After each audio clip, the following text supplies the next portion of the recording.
Welcome friends, welcome back to the kitchen, welcome back to Cocktails After Dark. Today on the counter I've got a bunch of bottles, I've got 4 mixing glasses, I've got a couple of books, and a whole pile of things running through my head. So the theme of today's episode is I went through the liquor cabinet and I pulled out a bottle of something that we don't use that often, and that is the Hayman's London Sloe Gin. Now, I've made exactly, one cocktail out of this, or one cocktail show out of this. And Sloe Gin is not something that I've had a lot of experience with. So I went through the books to find Sloe Gin recipes, and I pulled out first the Cafe Royale cookbook, Cafe Royale cocktail book. This is from 1937. And like a lot of cocktail books, it's all done in alphabetical order. There's a couple of ways that cocktail books are put together. Sometimes it's by ingredient, and sometimes it's by name of cocktail. This one's name of cocktail in alphabetical order. And so I get to the BL section, I come across Black Hawk, Rye Whisky, Sloe Gin, 1937. And I think, okay, I'm going to look this up. I'm going to figure out a little bit more about this cocktail, where it comes from, what its background is, maybe the original book that it showed up in. Do a little bit of research. First thing that pops up is a Robert Hess YouTube video from 2011. YouTube wasn't around in 19 anything. In 2011. And he attributes it to a 1977 cocktail book, but he says, you know what? It's probably from an earlier one. And I find it here in 1937. I start going through my cocktail books, and I find it in this 1948 Old Mr. Boston cocktail book. This was my Uncle Bob's. Same basic recipe. This one calls for rye whiskey. This one calls for rye whiskey or bourbon. And then I go to the EUVS database, where they've compiled a bunch of old cocktail books. It's not exhaustive by any means, but they have a lot there. And I searched through and I found one from 1913 by Jacques Straub. Same basic recipe, 1-to-1. The Jacques Straub recipe is 3/4 of an ounce of each of the Sloe Gin and rye whiskey. And I find it very interesting that Jacques Straub wants rye whiskey because he was the head bartender at the Pendennis Club for a lot of years before he started writing these books. And I would have thought at the Pendennis Club, bourbon would be the mixer that they would use, not rye whiskey. So today I'm going to do the cocktail using the Hayman's Sloe Gin, and I'm going to mix it with some rye whiskeys and some bourbons that I have here on the counter, and we're going to taste through them and we're going to see what the differences are. So straight up, I'm going to use this Hayman's Sloe Gin. I'm going to put a 1 1/4 ounce of Sloe Gin in each of my mixing glasses.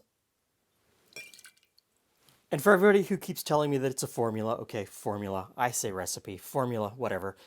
Each of the formulas for this is fairly vague.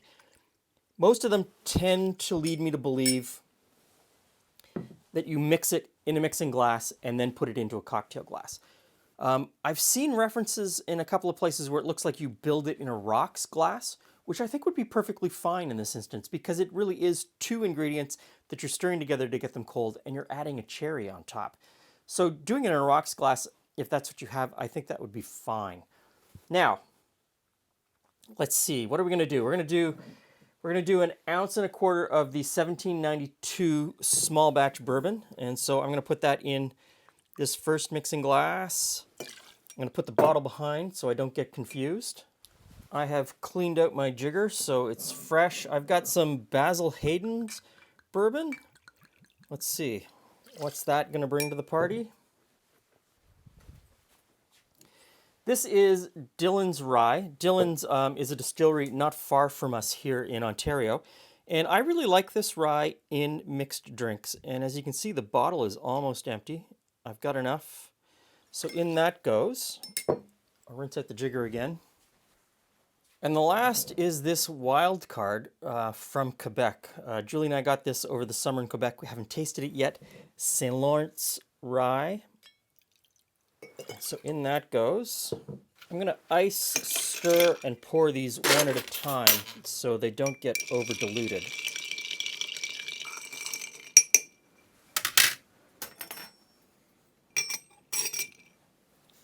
Okay, first one.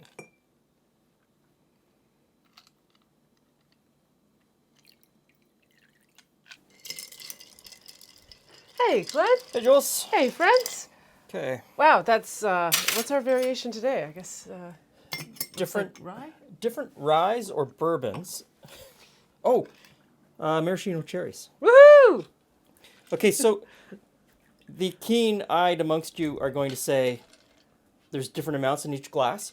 There's two things going on. They're not all the same glass. They look like they're the same Nick and Nora's, but they're not all the same Nick and Nora. They're different manufacturers. And the other thing that's going on is, as I moved the camera, I think this one had a little bit A more, little longer. little, So it might little be longer. a little. Well, and maybe we like it better that way. Maybe it needs.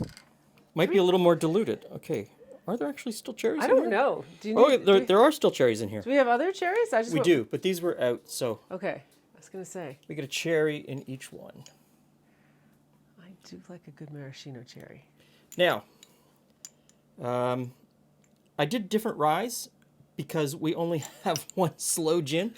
Where we live, the LCBO only carries one brand of Sloe Gin. Is it that one? It's that one. And it's not, I guess it's not a big seller. And so they only carry one. This we got in Quebec.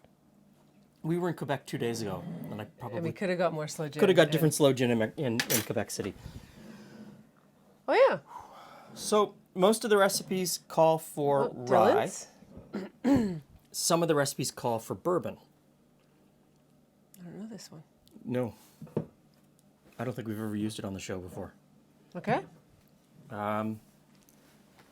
So let's see what different brands of rye or bourbon bring to a Sloe Gin cocktail called the Black Hawk. Okay.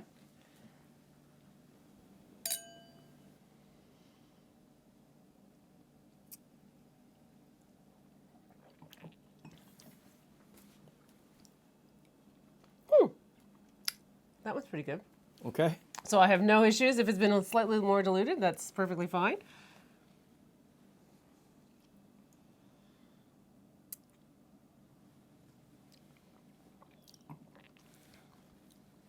Huh. That one's very similar. Okay.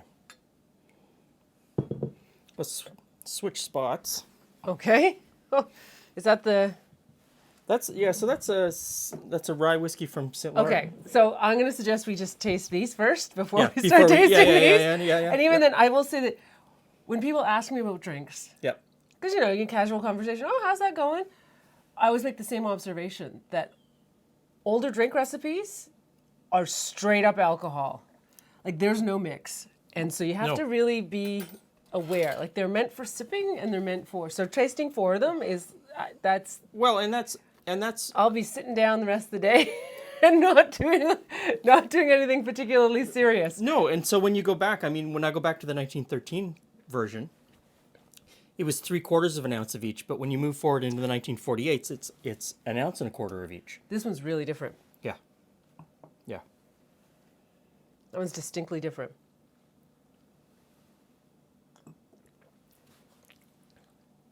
And that one's different again. Yeah.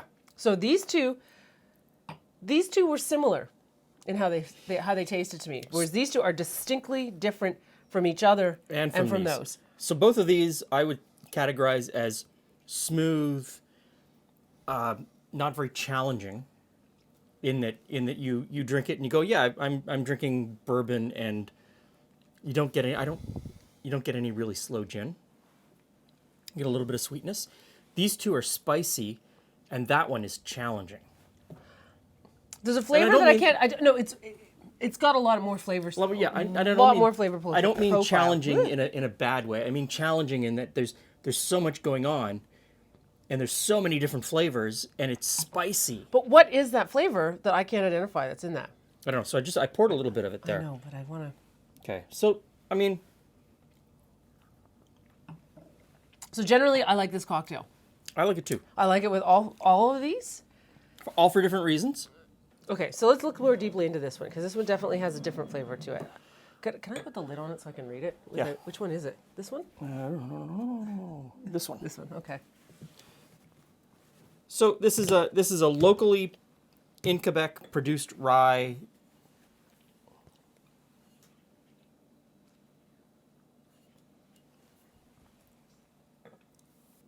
It says it's inspired by the sea. Well, Inspiré par la mer. So um, their distillery is right on the St. Lawrence at the mouth of the St. Lawrence. Okay. Oh, so they're using Where's the malt? they're using 20% barley malt and 80% rye. Yeah. It's a fascinating flavor. Like it is. So if I could make this happen, I would love to take some of these small batch whiskeys from small producers in Ontario and Quebec and go and visit the Whiskey Tribe in Austin, Texas on their YouTube channel and taste through them and have them sort of explain to me what they think about them. Because they're definitely. Because they're experts. Yes. They're experts. And then the same sort of thing with these bourbons. I'd love to sit down with Bourbon Night. It's Bourbon Night because that's all they talk about is bourbons. And I'd love to do some cocktails with them with different bourbons and sort of see what they're tasting in them because I can't adequately describe these other than I like them all for different reasons. Like I can't put my finger on it, but there's a really interesting, lovely flavor to that. Now, we come to the other elephant in the room is we made all of these with one type of Sloe Gin. Yes. Sloe Gin is a liqueur. Well, it's kind of a liqueur. It's kind of a liqueur in that it's a flavored gin. But, and every manufacturer would gin be is flavored, though, but yeah. It would be different. Every manufacturer's Sloe Gin would be different, and it would bring again a different. This is a very complicated drink. You could spend forever just making versions of this if you had the money to buy all of those. And the other interesting thing is that I don't see this cocktail in a lot of later cocktail books. It goes away. It goes away. And is that because it's just 2 alcohols and no sugar and no fruit juice, and the only sugar really is the cherry? I don't know. I mean, they're huge recipe books of a lot of drinks. Okay, so if you had to pick a favorite, even though you like them all, they're all your children, but if you had to pick a favorite...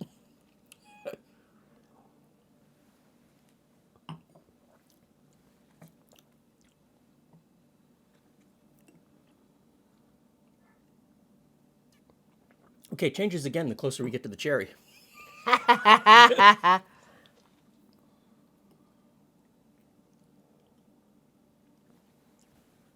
Because I keep having to reach over, I'm holding it very strangely.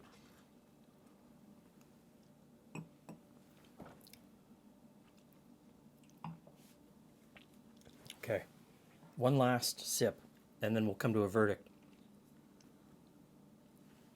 This is how we get in trouble, though. This is no more driving today.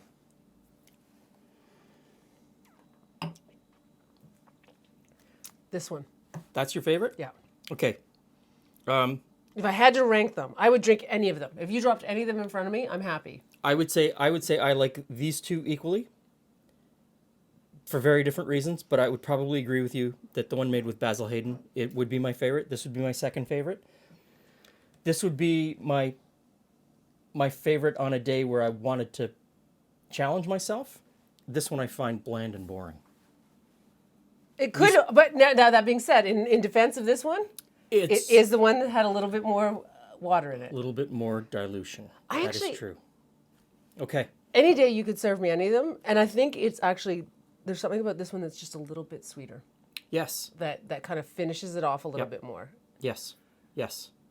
Maybe if you were to drop more syrup in either of them, I guess that would change. That's another. You know, that's yeah.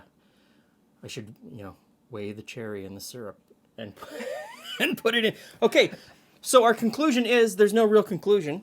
Beyond we like it. We like the cocktail. You could make it with bourbon. You could make it with rye, and we would like any of these if you dropped it in front of us for different reasons. Can I admit that I was totally surprised because I did not think that a Sloe Gin and a bourbon or rye would. I for some reason in my mind, I said no. Those do not put those together and just straight up with nothing else. So here I am. I'm flipping through the Cafe Royal cocktail book, and I'm only this far in, and I find one with Sloe Gin, and I think, oh, maybe I should keep going because it's just whiskey and Sloe Gin. Maybe I should keep. And then I thought, no, this is the first one that I came to. I'm going to make it. I was concerned that the two, because sometimes we have things that have two alcohols in them, and it's just It just doesn't work. Yee. Doesn't work. Okay, so to this end, Sorry, sidetrack. there's a bunch of things I'd like to know. Have you ever heard of this cocktail? Let me know in the comments. Have you ever heard of this cocktail? Let me know in the comments if you can find this cocktail earlier than the Jacques Straub cocktail in 1913. I have to look at the whiteboard because at this point I don't remember really what's going on. From the Jacques Straub cocktail in 1913. I'd like to know where this comes from, where the history is of this. And I'm also very interested in Jacques Straub, in why did he choose rye whiskey when he very obviously worked at the Pendennis Club, and that would be bourbon, Kentucky bourbon, all day long. Yes. So what was it about his palate that he thought rye whiskey was better in this cocktail than bourbon? Maybe he liked a challenging cocktail. Who knows? Who knew? Who knew? Jacques Straub. Did you know him? It's got to be. I'm looking out there. Like, Did you know him? Do you know him? Can you tell us anything? Are you 95 and you knew Jacques Straub? And watching YouTube? Thanks for stopping by. Give this one a try. See you again soon. That was a really long one. You talk a So lot 4 sometimes. cocktails. I'm totally eating the cherry, though. These are really good, though.